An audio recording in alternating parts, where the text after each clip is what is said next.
Sometimes also in Muslim countries, it's been a custom that you only go to the masjid if you're old.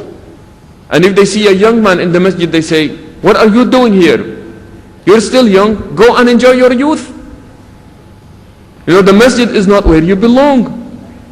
Well, the masjid sometimes is not where the youth belong, simply because the masjid is not addressing the issues that pertain to the youth.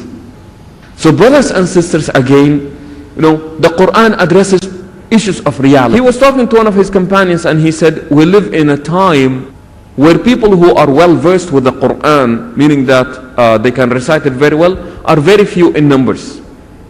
But then he said, people who have understanding of the Quran, they are in huge numbers. Then he said, we are in a time where people do not pay much attention to their ego, they just want to do the work. Whenever they speak, their speeches are short. Whenever they pray, their prayers are long. And then he said, there's going to be a time when this is going to change, where people who are well versed with the Quran are going to be in huge numbers. But people who have the understanding of the Quran, they're going to be in few numbers. They pay more attention to their ego, but no attention is paid to their deeds. Whenever they talk, their speeches are very long. Whenever they pray, their prayers are very short. And then he said, they pay more attention to the huruf, to the letters of the Quran, but they are very negligent of the hudud, the commands of the Quran. And at that point, what do you get? People who pay more attention to how things look, not what they really are.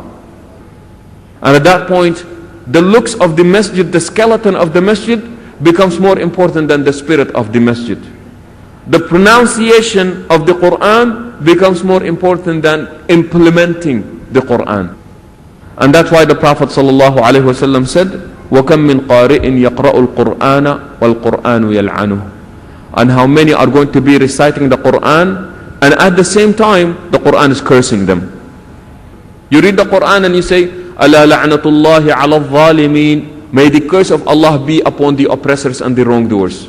And we ourselves, as we are reciting that verse, we are the oppressors. And we recite the Quran. So the Prophet ﷺ said, some people are going to be reciting the Quran, at the same time the Quran is cursing them.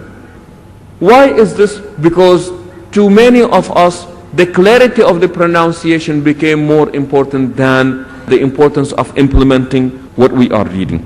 So that is when looks become more important than what is there, or than the beauty of the commands of Allah subhanahu wa ta'ala.